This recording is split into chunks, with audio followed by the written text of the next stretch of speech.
I'm here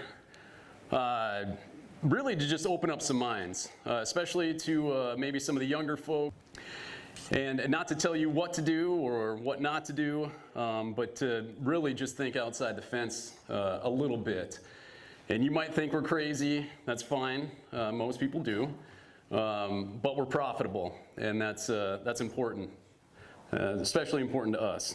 So you've seen this picture. So I'm actually the 13th generation in this country. We came over in 1629 from England, and we became a bunch of outlaws back in the 1700s.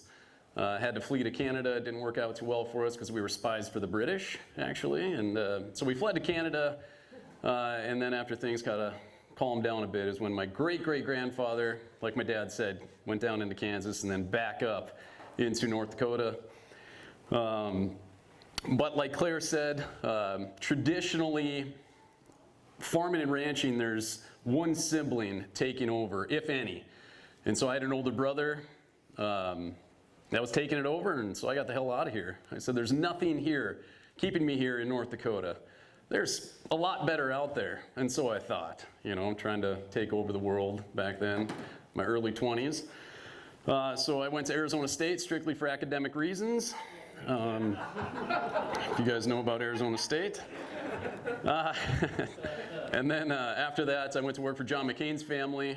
The late John McCain owns one of the largest draft house distributorships in the world. And then Anheuser-Busch recruited me, relocated me to Austin, Texas. And I truly appreciated working for a Fortune 500 company just to broaden my mind a little bit.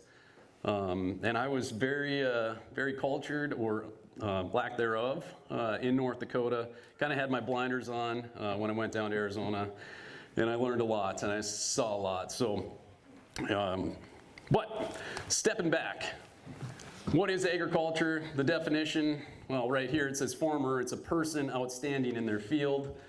But it is the science, art, or practice of cultivating the soil, producing crops, raising livestock, and in varying degrees.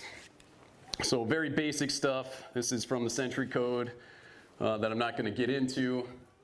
All right, so I'll ask you guys and shout this out. What year was wheat first planted in the United States? Who knows it? Anybody? C? Who said C? Oh wait, well, it wasn't C, actually. Because C was 1804. And that was 1804, Lewis and Clark, right? 1492, what happened then? Columbus? 1777, that's right. Here is some of our Black Leg Ranch jerky. And then 1926 is when my dad was born. All right, moving on. In the U.S., how many states is wheat grown? 56. Who said that? You deserve some jerky for that answer. If you wouldn't mind, Pat, I don't know, way back there in the red shirt. Smart ass. Anybody else? C. You in the C. All right. We'll get you a hat this time. Good job. 42. Okay, last question. 1 bushel of wheat weighs how many pounds? 60. Oh, geez. I don't have that many, all right? Good job. Yes, 60. And I'm sure it felt like that, I think this last fall. I'm checking on the crops, a little wet. And then if corn oil is made from corn and olive oil is made from olives, where does baby oil come from? Just think about it. That's it. All right, these are just some fun facts. I'm not going to get into them, but you can see really who's throwing idiot bales back in their day? Or still? No. Okay. Yeah, they're a lot of fun. And then some more facts here. Women make up about 36% of farm operators, which is nice to see. 1 in 8 Americans will eat pizza on any given day. And then 40% of all food grown or produced in the United States is never eaten, which is kind of sad. We're kind of a wasteful society. Some facts, I guess, all farm medium household, we're still above the U.S. median household. But as you can see here, if I can get my little, so smaller operators, less than 10,000, the majority of their income is coming from off-farm sources. You get into 10,000 to 350,000, or still the amount of off-farm income is high, and then as you move on to the larger side, that's when it starts flipping. So a lot of operators are still relying on off-the-farm income.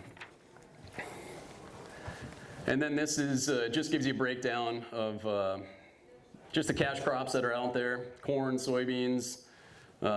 This green is California right here. Fruits and nuts down in there. More ways than one. All right, so, and then this is from a livestock standpoint, cattle still outweigh the rest of it, poultry and eggs, dairy. And then as you can see, back in 1935, that was kind of the peak of all farming operations. You know, back then, there was just a lot of operations, and that has dropped dramatically.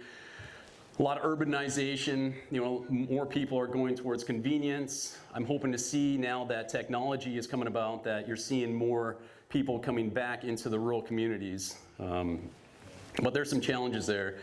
I was fortunate enough to be appointed by the governor to the Rural Development Council. So I sit on a council with 11 other members, and we focus on this. What can we do to bring economic development back to rural North Dakota specifically? And then this is just the landscape. As you can see, this is all crops, and then cattle, and then just brought together here. So, and if you look in North Dakota, there's a lot more crops than there are livestock. And as my dad talked about, you know, hopefully, you know, maybe some of you, if you can partner, you know, with operators that do run cattle, it may help your operation. This is a short video. For more than 130 years, the Doan family has been raising cattle in this part of North Dakota. In fact, Blackleg Ranch has been around longer than the state they call home. My great-grandfather came down out of Canada in 1880, which was then Dakota Territory, and then in 1882 he homesteaded here. My grandfather brought the first Angus cows to southern Burleigh County here in North Dakota in 1930, and it was predominantly Hereford country, and people hated those black cattle, and it kind of started as a joke, those black-legged SOBs. And my grandfather was just enough of a character, he named it that. The Doan family runs about 600 head of commercial cattle and custom grazes an additional 2,400. Jerry and his wife Renee are the fourth generation to operate Blackleg Ranch, while their kids and their families represent the fifth and sixth generations. Supporting additional people required creative thinking, and the Doans have expanded into ventures beyond the livestock business. Our main bread and butter is still the cow herd and cattle business, and you know, and it probably always will be. But as we add other members of the family, we've got to find niches and diversity to make this successful. We have had to since diversify, and which is what you see here, where you've got the hunting, you've got the weddings, the corporate events, of course the cattle, and all the other things that we do. And so that's kind of neat, and something that's not very common. The Doans have placed an emphasis on soil health to help boost the land's productivity and generate more income. They use an intensive grazing management system which increases the rest and recovery periods of their pastures. When Lewis and Clark were here, this was vast prairies of abundant grassland, and the buffalo basically did what we're trying to do with intensive grazing. They came through with hundreds of thousands of head, and they kind of annihilated the land, but they didn't come back for a year or two, and that's basically what we're trying to mimic. We can put more pounds per acre on our land. When my dad was little, he said that this land, you know, it was fun to dirt bike on because there was sand dunes everywhere. And now with our improved grazing methods, we're able to cover that ground, and our soil health has gone up immensely. The Doans have worked with numerous agencies on projects to improve the condition of the land. That includes installing about 65 miles of cross fencing to help divide their pastures for grazing. We have put in a lot of fence lines to make smaller paddocks, and then we move the cattle every 1 to 7 days depending on the weather and how many cattle we have in it. Every year, I mean, we put up miles and miles of fence, but it's all for the better welfare of the animal. That's why we do it, and we'll continue to do it year after year. Another key to a successful grazing system is access to water. The Doans have installed 6 wells and more than 16 miles of pipeline to ensure fresh water sources in each paddock. Good fresh water is good for performance. It also helps us move the cattle into areas that they wouldn't necessarily graze before. Now they're just coming up to drink and going back to graze. So it's eliminated a lot of, pretty much the cow trails, different things like that kind of eroded the land.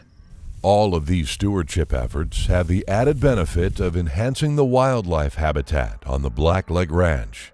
After our cattle graze an area, you'll come back later on in a month or so, and that grass is already regrown to where there's nesting happening. Wildlife are feeding off of it. The grass is vibrant again. The seeds are there for nutrition. I mean, it's truly amazing. The wildlife is very abundant here. Managing our soil and our grass not only helps the cattle, but it helps the wildlife too. To have someone that's innovative like that and adaptive like that, it really is inspiring to those of us in the conservation community. And I think that type of openness to innovation is why they've been so successful. At Blackleg Ranch, they have a deep appreciation for their long history. But the Doan family is always thinking ahead to future generations that will one day live and work on this land. We're leaving a legacy, and I feel this ranch is bigger than all of us, and our rich history and tradition is bigger than us. My dad always says that he wants this place to leave his hands in better condition than when he got it. And so as we come up, I feel that that's a very good motto to live by when we hand it over to the next generation. We would like to see this continue and stay together for our kids and their kids and future generations to enjoy. There's going to be a lot of changes probably, 10 years from now that we don't even imagine today what could happen. So that's what makes it fun. It's new ideas we're able to try and, capture. We want to make sure that the ranch is sustainable and it's in a better position than when we obtained it so that it can go on for generations. I do want stewardship to not just stay the same, I want it to improve. I think there's tons more we can do. We're not near where I want to be yet, and I probably won't ever be to that level. I just want to keep pulling up that hill. We've got plenty to do yet, but it's moving in the right direction. So I just wanted, it's good. I could speak at you all day, all night, all day, but to see a little video, I guess you might retain a little bit more information by doing that. For us, diversified agriculture. So what we needed to do was recognize a need or a market. And for us, it's these items. Yeah, cattle. Cattle's always been there. Now we have bison or buffalo. Cover crops like my dad talked about. Our hunting outfit. Agritourism and events. The brewery you guys saw. And then specialty meats that I'll get into a little bit later on here. But the first off, the cattle. We do run on 14,000 acres of grassland, as well as 3,000 acres of cropland. These are a couple of our interns. One from Michigan, the other one is from New York. Yeah. So we don't, it's a little easier to saddle up a four-wheeler than it is to saddle up a horse, especially in negative 20 degrees like it was today. Rolling Plains Adventures is our hunting outfit. So for a lot of operators, you got to ask yourself, what's your biggest asset? And that's typically land. And how can you utilize that asset or maximize that asset? And for us, we had a huge asset on top of an asset, which is wildlife. But again, we started off with zero amenities, and then over time just started adding those. And that's what you see here. So this is actually a Sears and Roebuck house. This is my great-great-grandparents' house. My grandpa was born on the kitchen table right through this window in the north room, and he died in that same room 80 years later, just 10 feet away. A lot of history there. My great-grandfather died. There was a bedroom right beyond here. So whenever my dad's got a sore throat, we bring him in here, kind of right in this area. It's tradition, so you just got to keep that going. But you can see, all this plaster and lath. I mean, if we had a crew of 12 guys, that would have been awesome. But we had, my brother and I, it took us 2.5 years to renovate this thing. So you can see, I mean, it's just run down in a lot of spots. There was open wires in the wall, 5 different types of insulation, horsehair. They'd stuff coveralls and dirty underwear down the walls. I mean, the things we found in there was pretty crazy. And that's what it looks like today. So, I mean, right? And then these are old ranch houses here, bunk houses where hired men used to stay. And the older we got, my dad thought, why am I paying a hired man? I have free, slave labor growing up, and that's what we were. And so my brothers and I, yeah, mom's laughing. It's true. Your time's about it. But these are sitting assets. They were for us. Again, not everybody's going to have. Well, I mean, it's easy to have a bunch of junk just laying around. Same with this barn, and that's me standing way up in that right corner. And my dad fought me for the longest time. So we started doing weddings back in 2013. And we used to put up a white panel tent in the middle of the grass yard somewhere, and it was a logistics nightmare. Because we had all the lodges. The lodges were sitting vacant because the hunting season's in the fall, and so they were sitting vacant all summer. And we said, we need to do something. And we actually started back in 2010 getting in an international game. So like my dad said, we've hosted all 54 states and 40 foreign countries to the ranch. And beyond that then, we needed a venue, or I needed a venue. And my dad said, no, you're not touching this. There was corn piled up over here, corn piled up over here, and we were not feeding our cattle corn anymore. What we were feeding were rats, and a ton of, and I'm not talking little itty bitty red, the big ones with the long tails. And so I don't even know if he gave me an answer on that. And then he said, well, we're storing some machinery in there, which was a lie. There was a corn grinder in there that we weren't using anymore. And so I said, to heck with it.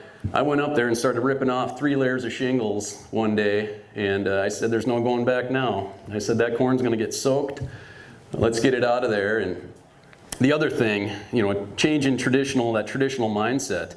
My parents always said, because we were dramatically diversifying at this point and really changing some things up, my brother and I, and they were scared.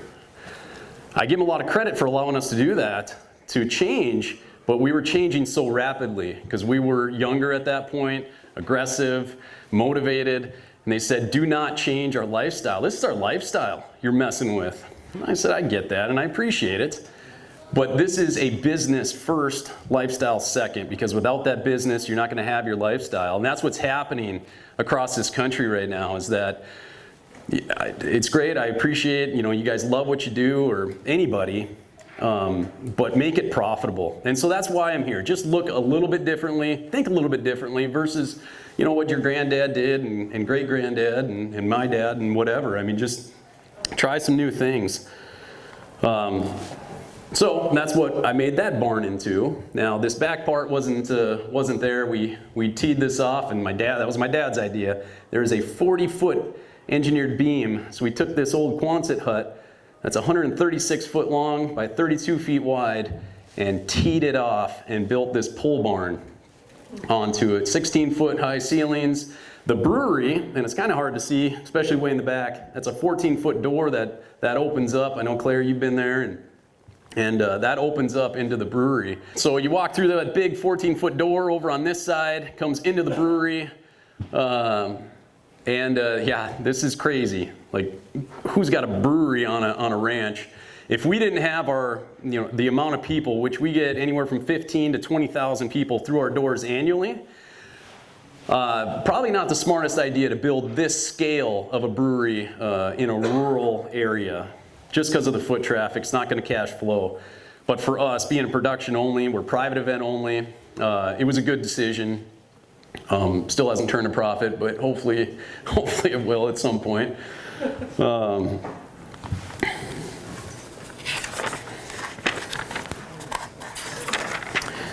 And then you guys tried, this is just some of our beer profiles here. Some of them, this is the cream ale that you guys tried.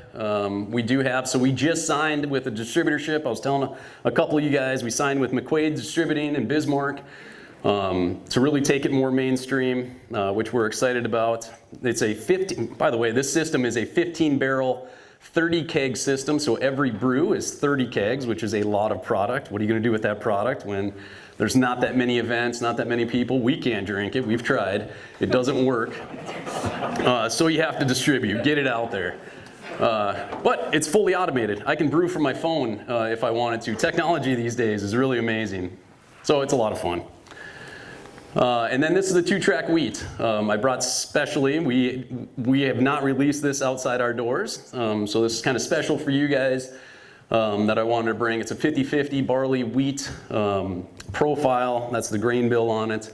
Real smooth, light, easy drinking beer. And as you guys proved it, you went through 1 keg and we were on the 2nd keg. So you guys must have liked it, or we're just ready to get drunk tonight.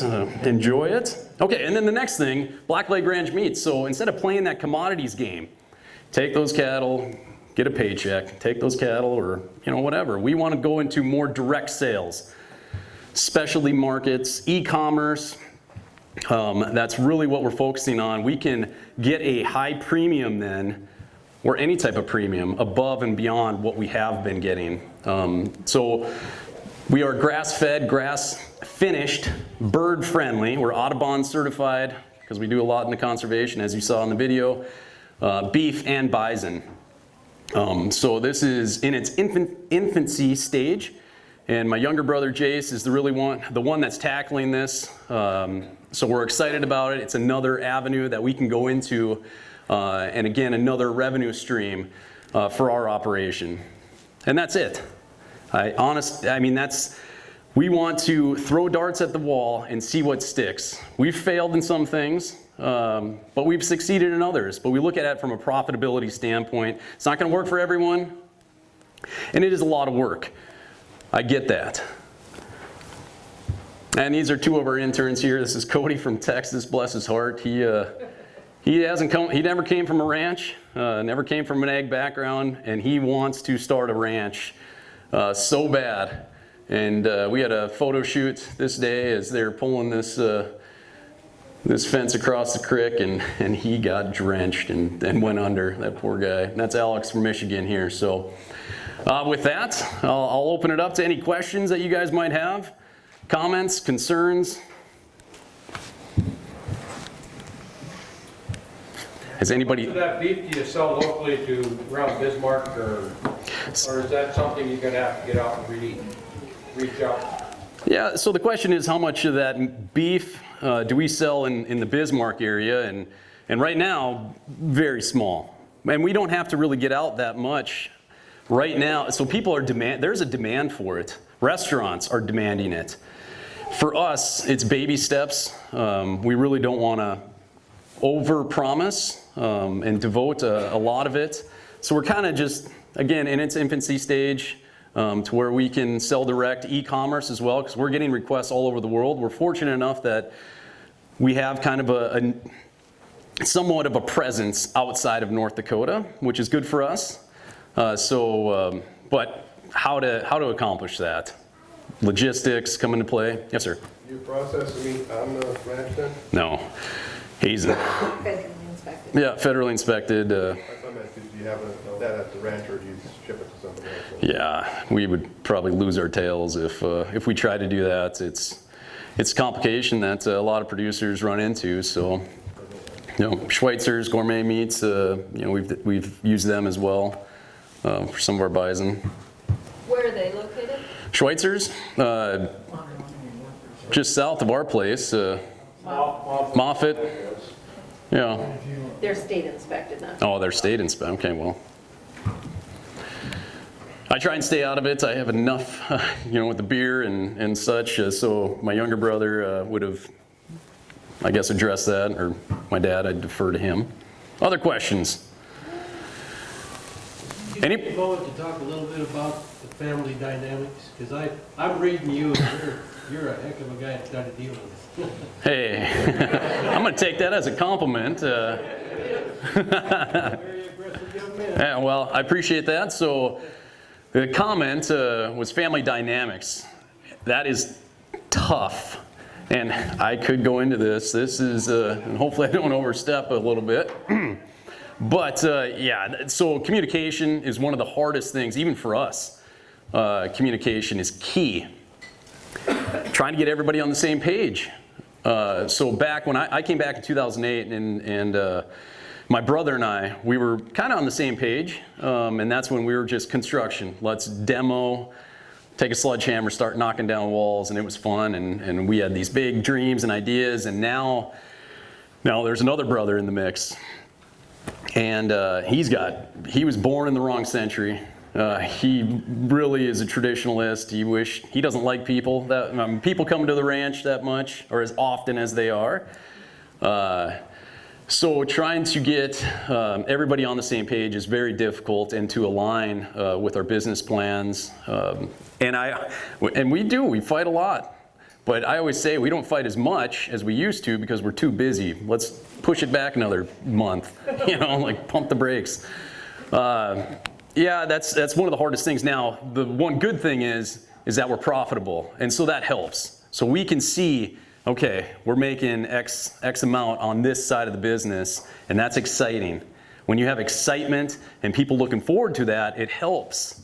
Now, if you have that family dynamic and you're going this way or maintaining, that is very difficult, because now you bring in so much more emotion and finances and family. I mean, we all have small kids now, and that's, you really get it's a whole different ball game, I guess. So that's one good thing that we have, is look at the businesses and being profitable, and but communication is one of our biggest downfalls. So I think if you can just set up I shouldn't even say weekly, twice a month, or start out once a month, get the whole family together and talk, and get an agenda.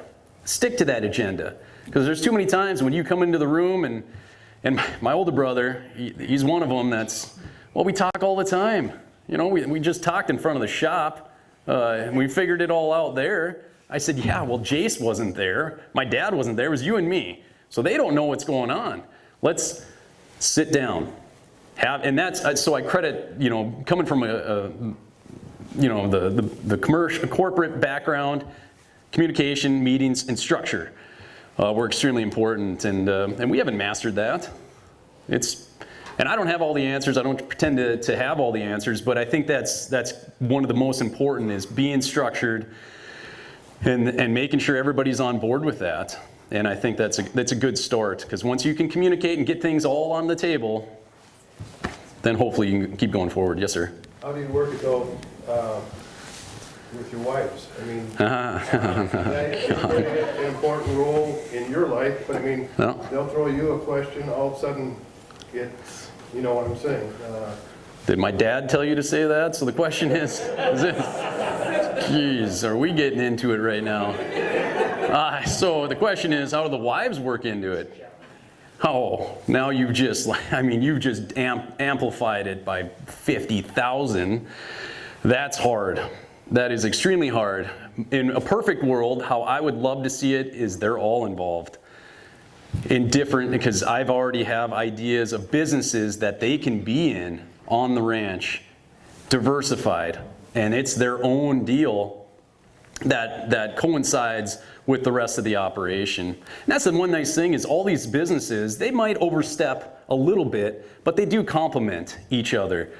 And that's another give and take.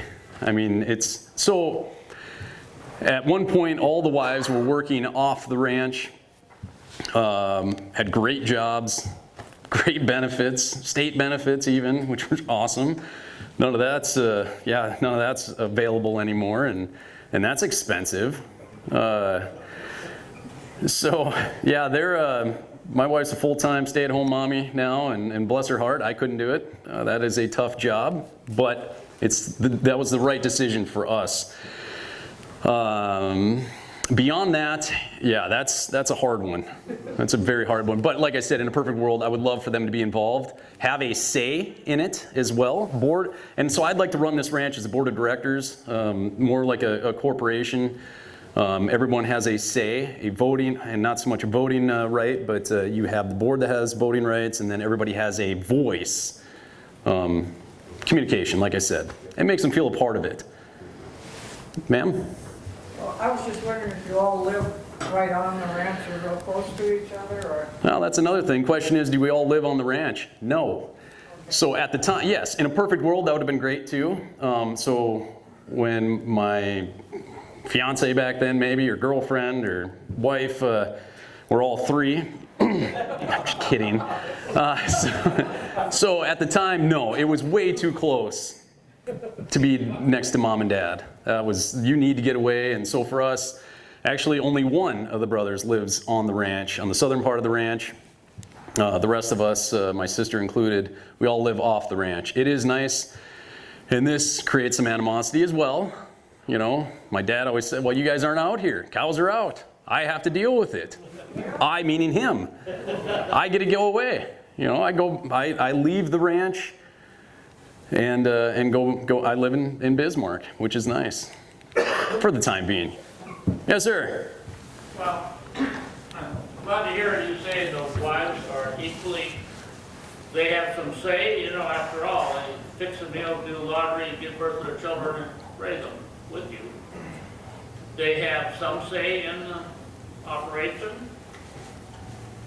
But I want to know, what if one of you wanted to get out, and get bought out, and maybe one of his wives have a relative, well, we could do the same thing on our own over here, and then their children have the same opportunity, or you're going to get too many. You know, is it yet independent? And when a wife is working off the farm, remember, she's wearing out the best vehicle you got, usually. But now we all got that pickup. But, you know, and then you're making payments on a new car to wear that going. Anyhow. No, you bring up a good point. And we're seeing it. So it was easy. My dad had a small family. His dad was the only one to take over the ranch. His grandpa, same thing. There was a great line all the way down. Now we have 3. And my dad, he's like, Jesus, I mean, it's hard enough to focus on the 3 of us. He's not even looking past us, because now we have, you know, you amplify that now. That's why I would love, I mean, and we don't have it figured out. I wish we did. From a business standpoint, exit strategies. If somebody does want out at some point, if you do get divorced, you know, God forbid that happens, but it does. I mean, what is it, 50% now? It happens all the time. So you need to have that exit strategy, or if another family member wants to come in, a cousin, a relative, or whatever, buyout options. Yes, that's why I say either shares, but what does that look like? And for every, you know, operation, it's different.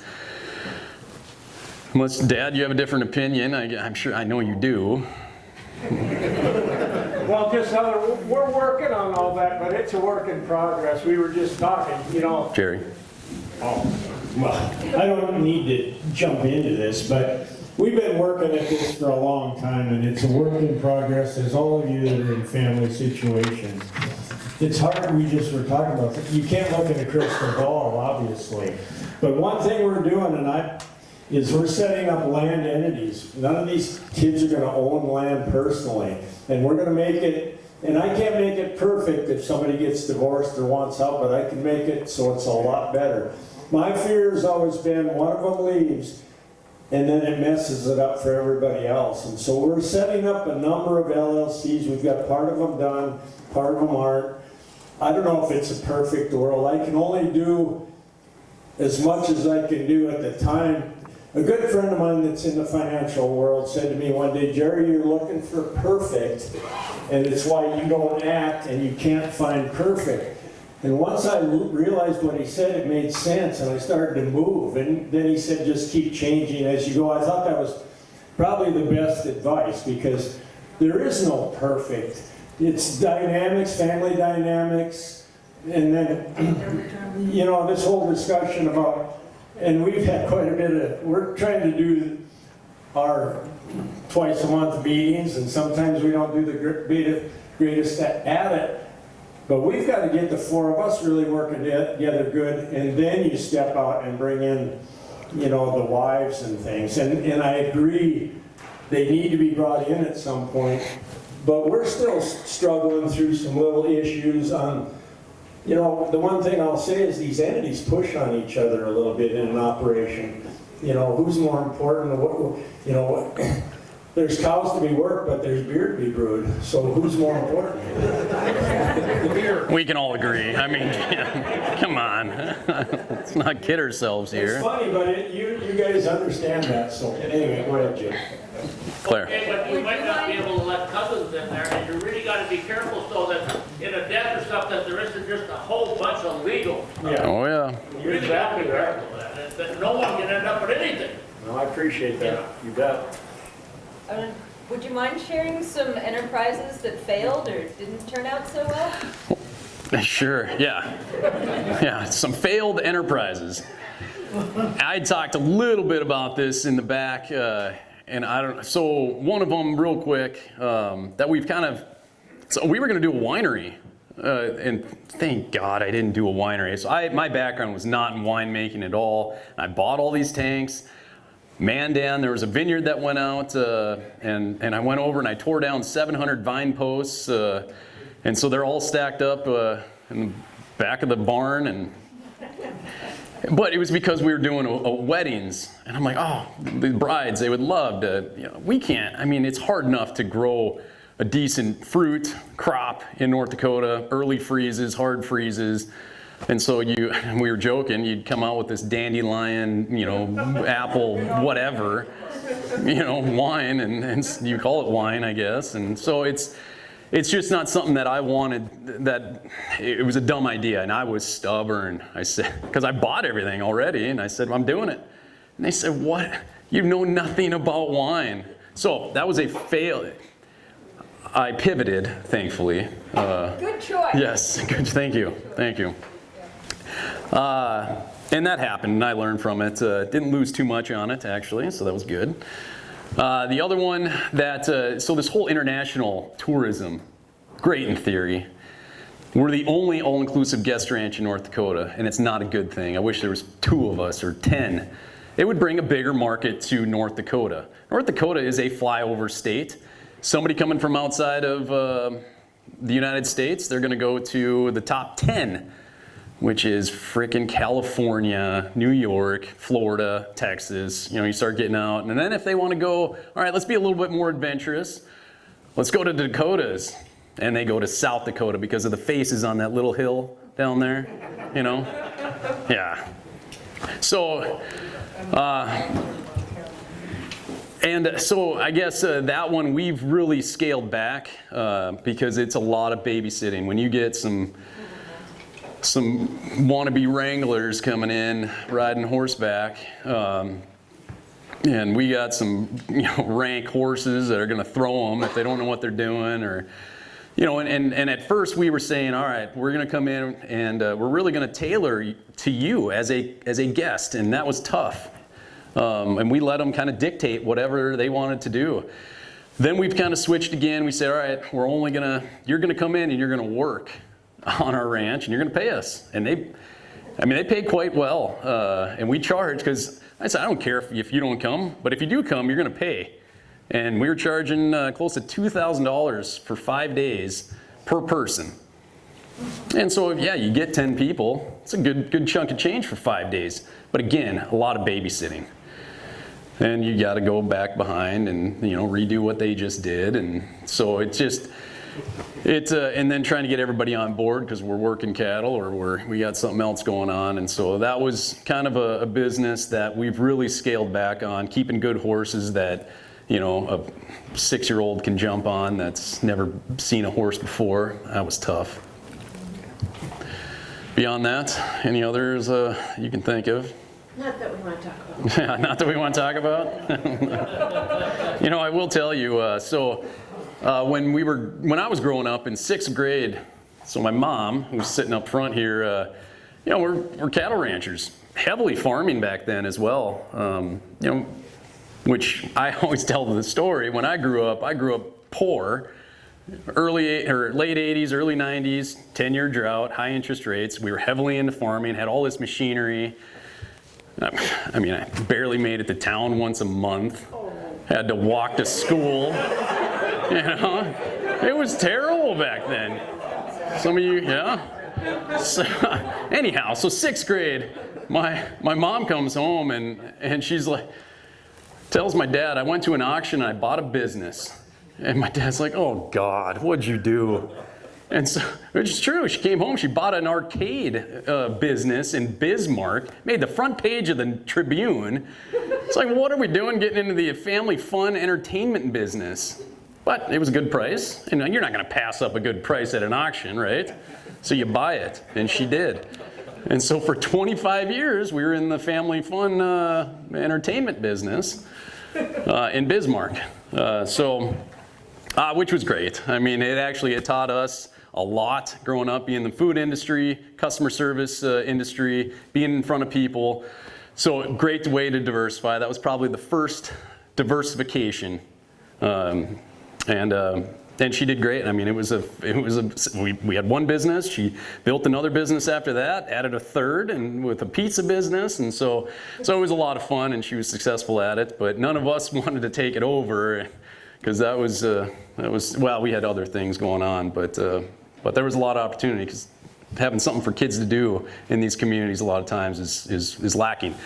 This facility, this is phenomenal. I wish we had this close by. Other questions? Yes, sir. Do you raise your own barley for your brewery then? No, we do not raise our own barley for the brewery. We do raise barley or grow barley, but it's more for cattle. We work with so the name of the wheat beer is 2-Track Wheat Beer. 2-Track Malting Company out of Lincoln, North Dakota, just south of Bismarck is who we get 95% of our grain bill from them. Then our specialty malts, just because they can't do it yet, hopefully they will, we get from Patagonia and Germany and Canada, all over the place. So that's our specialty malt. But yeah, and it's where do you stop? Hops. Well, we should start growing hops. Oh no, 20-foot tall vines in the backyard, and yeah, I mean we could, but again, where do you stop? So but I do want to incorporate some local hops as well. There's a lot of operators out there right now, so we're looking into it because I'd love to source that. You drank some of that beer. We brew with our own well water, believe it or not. And I grew up on well water. We have some decent water. I love the taste of it. High pH levels, high alkalinities, high bicarbonates, things that we can adjust as we brew. But there's a lot of that well water is naturally filtered through the rock bed and soil and such, and I just think that it's a healthier product versus. Well, it's not coming out of that creek. Well, no comment. That's other questions. Yes, Claire. I'm gonna, for folks that are thinking about diversifying and thinking outside the fence, where do you think they should start? Is it look at your local market, a business plan, liability concerns, or your passion? Like, what do you think are the key things to find a fit? Well, like I said, so the question is, where do you start? I'm sure you all heard this. If you're looking to diversify, one, is anybody motivated to put in the extra work? And beyond that, some folks, some operators, it's easy. It could be easy, but look at your assets, is what I say. Hunting for us was easy. And literally when we first started, when my brother started it, my older brother back in 2000, it was an asset on our ranch already, on the land. It was out there. You pay $100, I point you over there. That was it. That's what we started on. And every year we added more amenities. Well, okay, we're starting to make some extra cash flow. Let's keep adding amenities. Let's take this old, house, this old bunkhouse or ranch house, start adding meals, start guiding, dogs, gear. And for us, that is an extremely lucrative business. Hunting can be. So I would look at what your assets are and start thinking and bring in maybe a third party, and because it could be, somebody that has either diversified or somebody that isn't in competition. I never look at us. I would rather help someone in agritourism, value-added ag enterprises, especially because it is a farming, ranching, there is a decline, and I want to see the exact opposite and see a younger generation be excited about rural North Dakota. So whoever it is, somebody outside the ranch, come in and look at your operation and say, all right, let's just take a tour. So you see what you guys have. Is it a barn? Is it a flower bed? Is it birding? People pay a lot of money for that stuff. Put a camper on your spot for a limited amount of time, and then use it as a ranch hand, over the summer, or for whatever. It could be honey. It could be direct sales, bed and breakfast, yeah. But I get it. Most farmers and ranchers do not want to deal with the public. So beyond that, look, what else do you have? That could be easy, lower barriers to entry, I guess. It's tough dealing with the public. You have to be a chameleon. You got to know. The hardest thing for us was dealing with the East Coast folks. They're right in your face. Smack in your face, just spitting at you. And you're like, holy, slow down. Like, I didn't offend you in any way. I was just talking to you, saying hi, and yeah. So beyond, yeah. Other questions?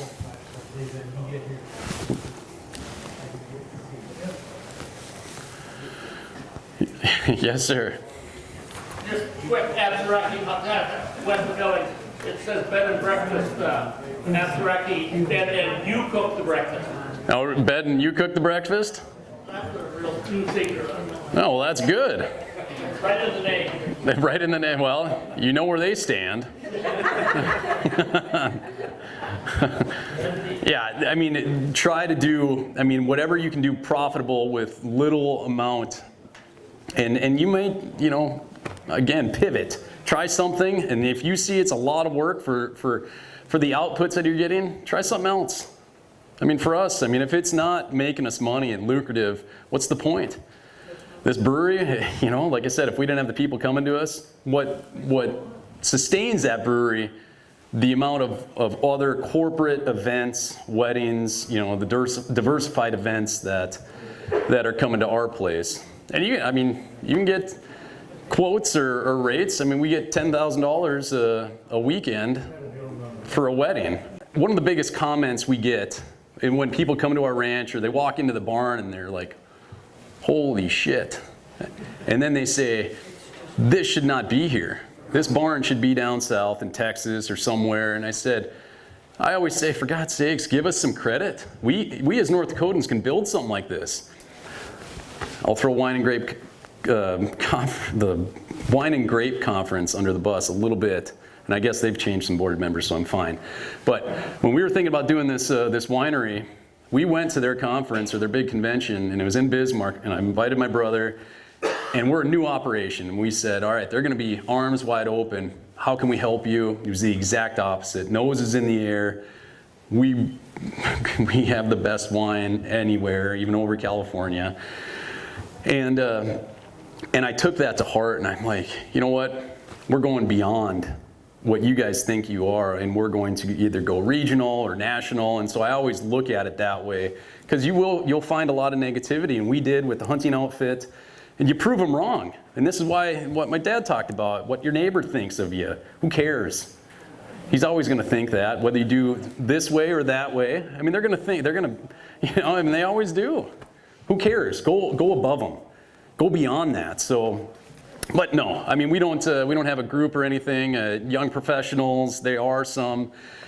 You know, on the rural side, I wish there was. I wish there was more, like extension or such, that has, even sitting on the Rural Development Council. I mean, those are, you know, things that we talk about because it's hard, even getting business loans, beginning farmer loans. I know my older brother had a heck of a time because he didn't own cattle at the time, and that's what how many cattle do you have?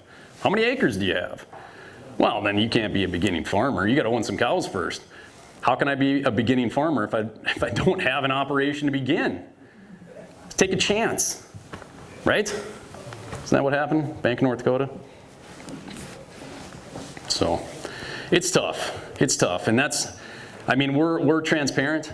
We do a lot of tours. If anybody wants to ever come out to our place, feel free. Go to blacklegranch.com, shoot us an email, give me a call. My cell phone is right there. Yes, this is an Arizona number. Never switched it back. But yeah, we'll give you a tour. If anybody's ever thinking about something different, you know, let us know for sure. We'll help out. All right, I think I've talked enough.